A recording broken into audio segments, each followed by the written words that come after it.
Hello student, आप सबका स्वागत है फिर से एक नए वीडियो। तो इस वीडियो में हम बात करने वाले हैं 12वीं क्लास के भौतिक शास्त्र के पेपर के बारे में, जो आपका पेपर होने वाला है। तो इस पेपर में हम सारे के सारे प्रश्न बताने वाला हूं जो आपकी पेपर की दृष्टि से बहुत ही इंपॉर्टेंट होने वाले हैं। तो सारे के सारे प्रश्न मैं इसमें बताने वाला हूँ विथ आंसर के साथ। तो वीडियो को आपको पूरा का पूरा लगता है देखते रहना है।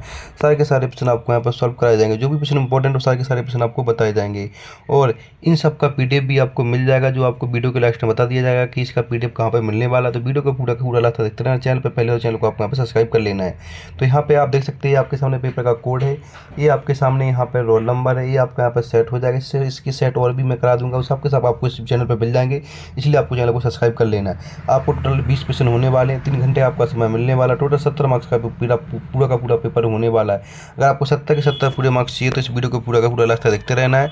और ये आपका यहाँ पर भौतिक शास्त्र का पेपर पूरा का पूरा ये होने वाला, जो आपका यहाँ पर फिजिक्स का होने, हिंदी इंग्लिश दोनों लैंग्वेज में पेपर आपका होने वाला है। तो चलो चलते हैं पहले क्वेश्चन की बात की। पहले क्वेश्चन में क्या पूछा गया, इसके बाद आपको यहाँ पे निर्देश दे रखे। इन सारे के सारे निर्देशों को आपको ध्यान से पढ़ लेना, जिससे आपको सारा का सारा प्रश्न पत्र पूरा का पूरा समझ में आ जाएगा यहाँ पर। ठीक है, अब हम कर लेते हैं यहाँ पे बात पहले प्रश्न की। पहला ऑप्शन में क्या पूछा गया इसकी बात हम कर लेते हैं। तो पहला ऑप्शन पूछा गया कि सही विकल्प चुनकर लिखिए, जो टोटल आपके यहाँ पर 7 नंबर का होने वाला है। ठीक है, पहला प्रश्न पूछा गया कि PN संधि डायोड में अपक्षय परत की मोटाई लगभग होती कितनी होती है। तो यहाँ पे ऑप्शन आपका C आ जाएगा। दूसरा पूछा गया कि परमाणु का नाभिकीय मॉडल किसने दिया था। तो अर्नेस्ट रदरफोर्ड ने दिया था, ऑप्शन B हो जाएगा दूसरे का। तीसरे का आंसर पूछा, तो तीसरे का बताने वाला हूँ आपको, यहाँ पर तीसरे का भी देख लेना है। तो तीसरे का आपका यहाँ पे हो जाएगा, उसकी बात कर लेता हूँ। तो प्रश्न नंबर 30 में पूछा है कि एक प्रकाश स्रोत से प्रकाश निम्न रूप से निकलता, किससे निकलता, अल्फा कण से। तो ऑप्शन D हो जाएगा तीसरे का। इसके बाद चौथे प्रश्न की बात कर लेते हैं। प्रश्न नंबर चौथा पूछा गया कि ट्रक में ड्राइवर के साइड में लगा दर्पण होता है, उत्तल दर्पण होता है। तो ऑप्शन B हो जाएगा चौथे का। पांचवें पूछा गया कि ग्रीन हाउस प्रभाव का कारण क्या है। तो अब अवरक्त किरणें हो जाएगा, ऑप्शन A हो जाएगा। प्रश्न नंबर 7 में क्या पूछा गया, प्रश्न नंबर 7 की हम बात कर लेते हैं। ये नहीं सॉरी, यहाँ प्रश्न नंबर 6 की बात कर लेते हैं। 6 में क्या पूछा गया वो देख लीजिएगा। तो प्रश्न नंबर 6 में पूछा है कि प्रेरित धारा की दिशा ज्ञात की जाती, किससे की जाती, A और B दोनों से हो जाएंगे आपके यहाँ पे। इसके बाद 7 में पूछा गया एक गतिमान आवेश उत्पन्न होता है। तो आपको यहाँ पे ऑप्शन C हो जाएगा, विद्युत एवं चुंबकीय क्षेत्र दोनों से होता है। तो इस तरह से आपके पूरे के पूरे सही विकल्प हो जाते हैं। इनको आपको यहाँ पर ध्यान से अच्छे से याद कर लेना है, जो आपके पेपर की दृष्टि से बहुत ही इंपॉर्टेंट होने वाले हैं। अब हम यहाँ पे बात कर लेते हैं नेक्स्ट क्वेश्चन क्या पूछेगा उसकी बात कर लेते हैं। तो नेक्स्ट क्वेश्चन पूछा गया कि रिक्त स्थानों की पूर्ति कीजिए, जो आपके यहाँ पर टोटल 6 से 7 नंबर के रिक्त स्थान पूछे जाने वाले हैं। कितने के आपके यहाँ पर 7 नंबर के रिक्त स्थान पूछे गए। तो सारे के सारे रिक्त स्थानों की हम यहाँ पे बात करें, इसको आपको यहाँ पे अच्छे से देख लेना। तो चलो चलते हैं, पहला ऑप्शन क्या पूछेगा उसकी हम यहाँ पे बात कर लेते हैं। तो पहला ऑप्शन पूछा गया कि सभी गेट 10 संख्याओं पर आधारित, तो किस पे होते हैं, बाइनरी संख्याओं पर आधारित। तो पहले में आपको यहाँ पे बाइनरी लिख देना। दूसरा पूछा गया कि प्रकाश विद्युत प्रभाव में प्रकाश ऊर्जा का डैश ऊर्जा में हस्तांतरण होता है, किसमें होता है, विद्युत ऊर्जा में। तो दूसरे में विद्युत भर देना है। तीसरे पूछा गया कि एक स्वस्थ नेत्र के लिए स्पष्ट दृष्टि की न्यूनतम दूरी क्या होती है। तो यहाँ पे आपको तीसरे में भर देना 25 सेंटीमीटर होती है। चौथा पूछा गया कि विद्युत स्फुलिंग के निकट डैश की गंध निकलती है, ओजोन की। तो यहाँ पर चौथे में ओजोन भर देना आपको।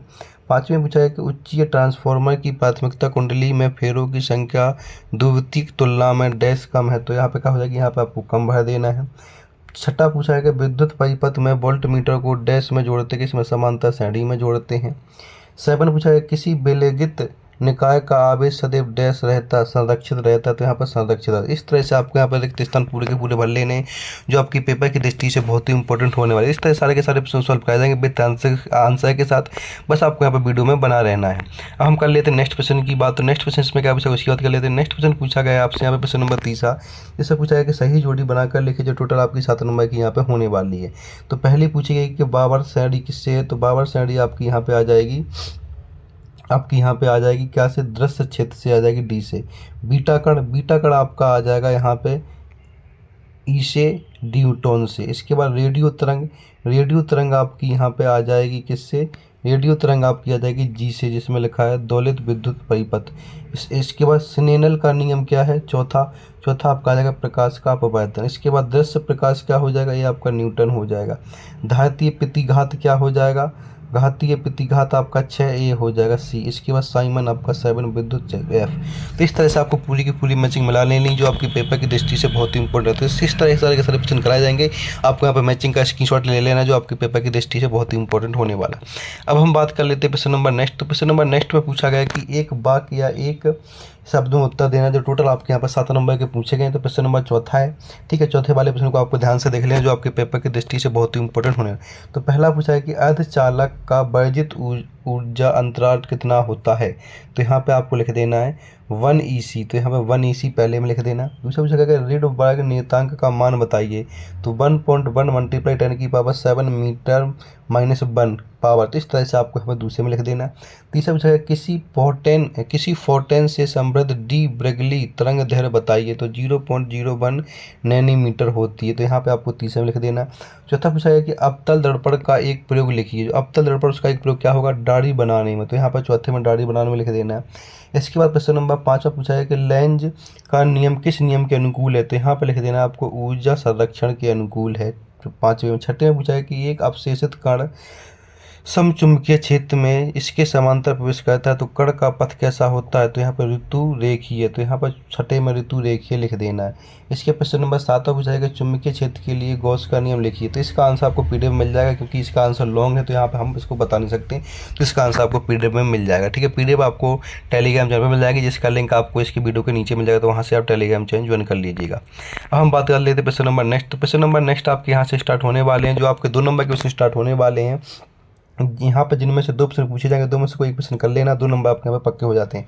तो प्रश्न नंबर 5 में पूछा है कि हाइड्रोजन स्पेटिक्स में बामर श्रेणी किसे कहते हैं वो बता दीजिए, या फिर नाभिकीय बल किसे कहते हैं ये बताइए। इन दोनों में से कोई बता देना, 2 नंबर पक्के आपके यहाँ पे हो जाते हैं। प्रश्न नंबर 6 पूछा गया है कि क्रांतिक द्रव्यमान से आप क्या समझते हैं, या अथवा पूछा है कि दहली आवृत्ति को स्पष्ट कीजिए। आपके यहाँ पर प्रश्न नंबर 6 का, ठीक है। इसके प्रश्न नंबर 7वें की बात कर ले। प्रश्न नंबर 7 में पूछा है कि द्रव तरंगों में कोई 2 गुण बताइए, या फिर अथवा में पूछा गया है कि थॉमसन परमाणु के दोष लिखिए। इन दोनों में से कोई क्वेश्चन कर लेना, आपको 2 नंबर मिल जाएंगे। जो भी आपको इन दोनों में से इजी लगे वो आप यहाँ पे कह सकते हैं, आपके 2 नंबर पूरे के पूरे यहाँ पे हो जाएंगे।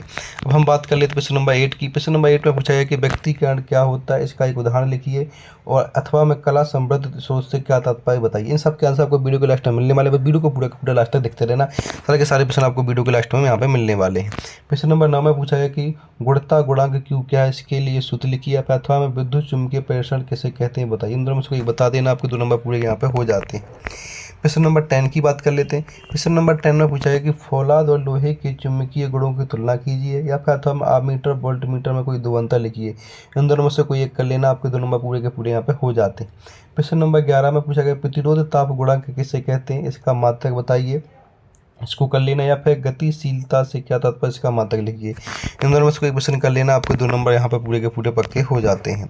इसके प्रश्न नंबर आपके यहाँ पर 13 की बात कर लेते हैं। 13 में पूछा है कि हाइगेंस के तरंग सिद्धांत के अभिवृत्ति को लिखिए, अथवा में कृतिंक कोण से आप क्या समझते हैं, इसको चित्र बनाकर बताइए, समझाइए। जो आपके यहाँ पर 3 नंबर का ही प्रश्न होने वाला है। तो इस 3 नंबर के वाले प्रश्न सारे के सारे प्रश्नों का आंसर आपको वीडियो के माध्यम से मिलेगा। वीडियो को पूरा का पूरा लास्ट तक देखते रहना, वीडियो को ज़्यादा से ज़्यादा शेयर कर देना आपको यहाँ पर, ठीक है। इसके प्रश्न नंबर 14 में अनुगणन वेग और धारा घनत्व में संबंध स्थापित कीजिए, और अथवा में धारा और इलेक्ट्रॉनों के अपवाह वेग में संबंध को ज्ञात कीजिए। इन दोनों में से कोई कर लेना, आपके 2 नंबर पूरे के पूरे यहाँ पे हो जाते हैं। तो इनको आपको अच्छे से देख लेना है, इनका आपको यहाँ पे स्क्रीनशॉट भी अच्छे से ले लेना है।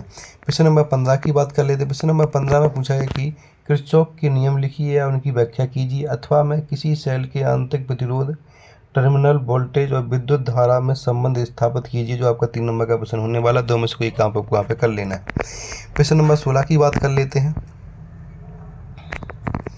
प्रश्न नंबर 16 में पूछा गया है कि स्थित विद्युत के अंतर कूलम का नियम लिखिए, या लिखिए तथा व्याख्या कीजिए, या फिर अथवा में 64 किलोमीटर त्रिज्या वाली पृथ्वी की विद्युत धारिता माइक्रोफेराड को ज्ञात कीजिए। आपके यहाँ पर नॉमिकल प्रश्न हो जाता है, इसको आपको यहाँ पर पूरा का पूरा सॉल्व करना है, ठीक है। इसके बाद हम बात कर लेते हैं प्रश्न नंबर आपके सामने 17 देख लीजिएगा, ये आपके सामने 17 है। यहाँ पे इन सब के गेट प्रतीक चिन्ह की तालिका बनानी है, इसके बारे में समझाना है। इसको जो 4 नंबर का प्रश्न आपके यहाँ पे होने वाला 17 वाला, इसको आपको अच्छे से याद कर लेना है। इसके प्रश्न नंबर 18 की बात कर लेते हैं। प्रश्न नंबर 18 पूछा गया कि प्राथमिक और द्वितीयक इंधनुष में अंतर लिखिए, या फिर अथवा में प्रवृत्ति धारा व दिष्ट धारा में अंतर लिखिए। जो आपको 5 नंबर का होने वाला, 5 अंतर आपको लिख देने, आपके 5 नंबर पूरे यहाँ पे हो जाते हैं, ठीक है।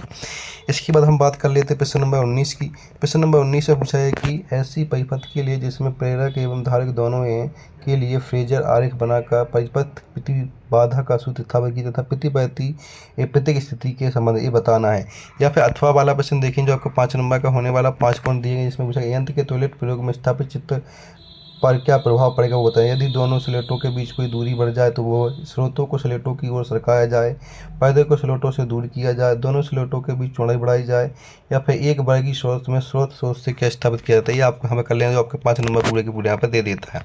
इसके बाद प्रश्न नंबर 20 की बात कर लेते हैं। प्रश्न नंबर 20 से पूछा गया कि रदरफोर्ड नाप के मॉडल की 2 कमियां लिखिए एवं व्याख्या कीजिए कि हाइड्रोजन परमाणु के बोर मॉडल ने इन कमियों को कैसे दूर किया, जो आपको 4 नंबर का होने वाला है।